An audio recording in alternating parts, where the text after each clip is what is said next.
नमस्कार, जय श्री कृष्णा, राधे राधे प्रिय मित्रों। एक बार आपका फिर से धर्म आस्था यूट्यूब चैनल पर स्वागत है। ससुराल में राज करने के लिए ही जन्म लेती हैं ये 4 नाम वाली लड़कियां। क्या आपका भी नाम है? इनमें जानिए इस वीडियो में। इसके साथ हम जानेंगे भगवान श्री कृष्ण द्वारा बताए गए कुछ ऐसे वास्तु नियमों के बारे में जो अगर आपके घर में भी अपना लिया जाए तो घर से सभी वास्तु दोष दूर होते हैं। तो पूरी जानकारी के लिए इस वीडियो को अंत तक जरूर देखिएगा। दोस्तों, सच्ची श्रद्धा से जरूर लिखें हर हर महादेव, जय श्री राम। दोस्तों, ससुराल में राज करने के लिए जन्म लेती हैं ये 4 नाम वाली लड़कियां।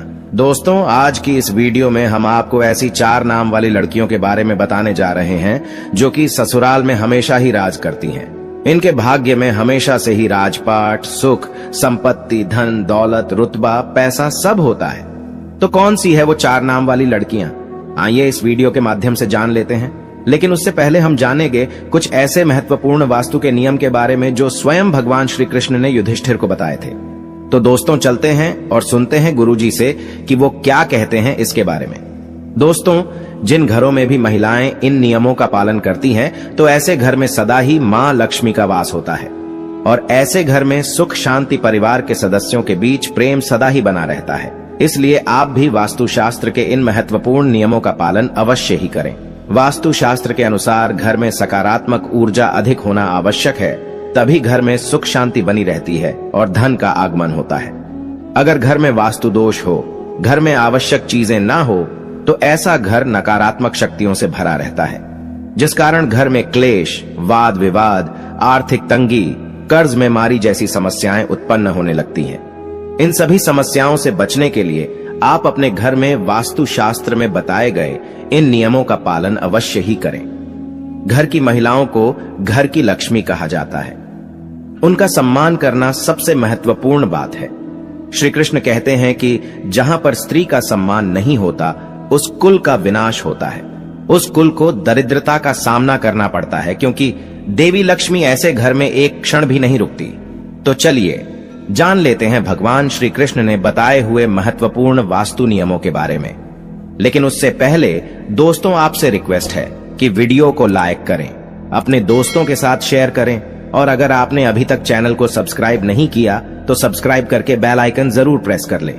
दोस्तों, पहली बात, घर के प्रत्येक सदस्य को, खासकर बड़ों को एकादशी के व्रत का अवश्य ही पालन करना चाहिए।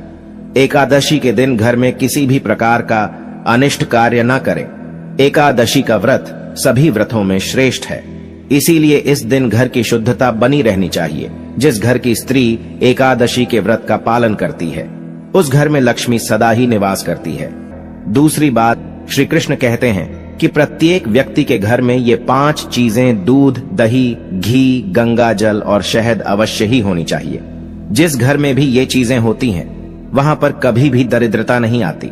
इन चीजों को सबसे अधिक पवित्र माना गया है। तीसरी बात, घर के मुख्य द्वार पर स्वास्तिक का चिन्ह बनाना चाहिए। स्वास्तिक अत्यंत शुभ चिन्ह है। यह घर को बुरी नजर से बचाता है तथा घर में नकारात्मक शक्तियां प्रवेश नहीं कर पाती। चौथी बात, शाम के समय घर में मां लक्ष्मी का आगमन होता है। इस समय पर घर का मुख्य द्वार और खिड़कियां खुली रखनी चाहिए। रोज शाम को चाहे 5 मिनट के लिए ही सही, लेकिन आपको अपने सभी खिड़कियां और दरवाजे खुले रखने चाहिए। शाम के समय घर के मुख्य द्वार पर घी का दीपक अवश्य लगाना चाहिए।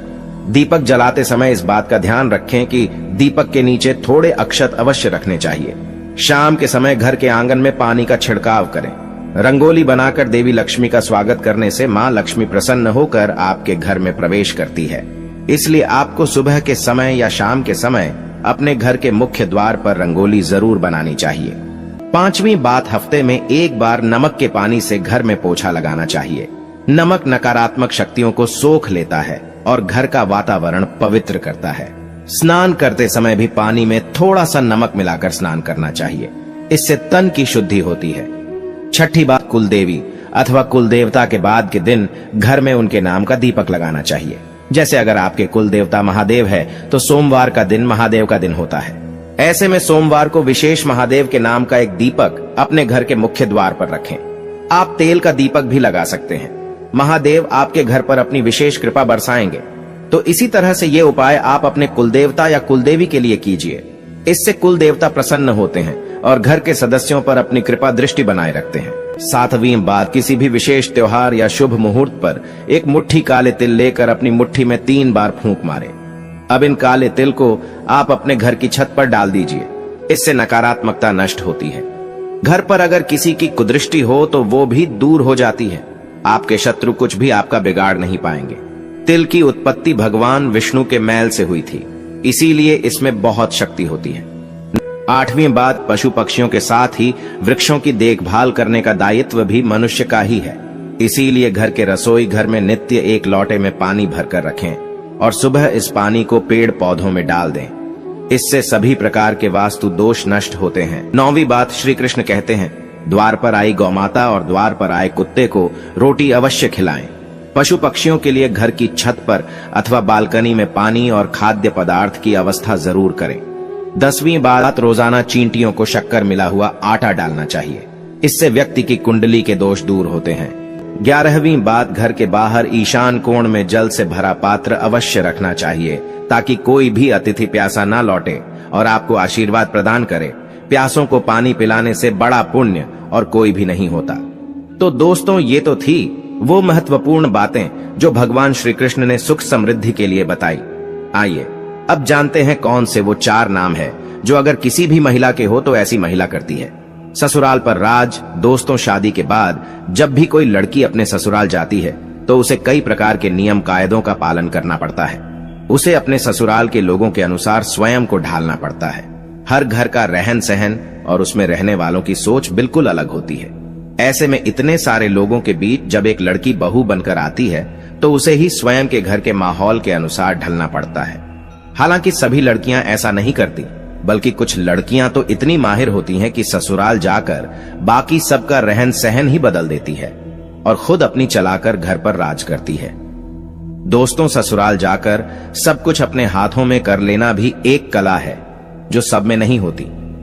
ऐसे में आज हम आपको इस वीडियो के माध्यम से उन 4 नाम वाली लड़कियों के बारे में बताने जा रहे हैं जो कि अपने ससुराल पर राज करने के लिए ही जानी जाती है। दोस्तों, इन लड़कियों में कुछ ऐसी खास बातें होती हैं जिसके कारण ससुराल में सिर्फ इनकी ही चलती है और ये अपने हुनर के चलते घर को बहुत अच्छे से संभालती भी है। दोस्तों, ए नाम वाली लड़कियां, जी हां दोस्तों, ए नाम वाली लड़कियां बहुत ही चालाक होती हैं। इन्हें दूसरे लोगों का दिल जीतना या उनसे अपनी बात मनवाना बहुत अच्छे तरीके से आता है। ये जब अपने ससुराल जाती है तो अपनी मीठी मीठी बातों से सबको अपनी ओर कर लेती है। इसके बाद हर कोई इन्हीं की प्रशंसा करता है और इनके खिलाफ भी नहीं जाता। दोस्तों, इनकी ये कला इन्हें ससुराल में सबका फेवरेट बना देती है और ये वहां आराम से राज करती है। नंबर 2, एन वाली लड़कियां भी दूसरे लोगों के दिमाग को बदलना अच्छे से जानती है कि अपनी बातों से किसी भी मनुष्य की सोच बदल सकती है। ये जब ससुराल जाती है तो स्वयं को वहां के लोगों के अनुसार नहीं डालती, बल्कि वहां के लोगों को अपने जैसा बना देती है। इन्हें जीवन में बदलाव पसंद होता है। ऐसे में अपने ससुराल में भी ये कई बदलाव करती है। इस प्रकार वहां इनका दबदबा बना रहता है। इन्हीं की हुकूमत चलती है। नंबर 3, एच वाली लड़कियां। एच नाम वाली लड़कियां भी बहुत ही हुनरमंद होती हैं। ये अपने हुनर से ससुराल वालों को खुश कर देती है। इनकी खूबियों को ससुराल के लोग भी नजरअंदाज नहीं कर पाते। इस प्रकार सबके मन में इनके लिए इज्जत बनी रहती है। इनके घर में आने से ससुराल वालों का सीना गर्व से चौड़ा हो जाता है। इसी कारण एच नाम वाली लड़कियां भी अपने ससुराल पर सम्मान के साथ राज करती है। दोस्तों, नंबर 4, एस नाम वाली लड़कियां। इस नाम की लड़कियां थोड़ी अलग टाइप की होती हैं। इन्हें गुस्सा भी बहुत जल्दी आ जाता है और अपने ससुराल में बड़े ही ठाट बाट के साथ रहती है। जो व्यक्ति इनका हक मारने की कोशिश भी करता है तो वो इनके सामने अधिक समय तक टिक नहीं पाता और जाते ही ससुराल में सभी को अपने वश में करके रखती है। कई लोग तो इनसे खौफ भी खाते हैं। इस प्रकार से अपने ससुराल में रानी की तरह रहती है। दोस्तों, ये थी वो 4 नाम वाली खास लड़कियां जो कि ससुराल में राज करने के लिए ही जन्म लेती है। वैसे आपका शुभ नाम किस अक्षर से शुरू होता है? आप हमें कमेंट्स में जरूर बताइएगा। दोस्तों, आपको वीडियो कैसा लगा हमें कमेंट में जरूर बताएं।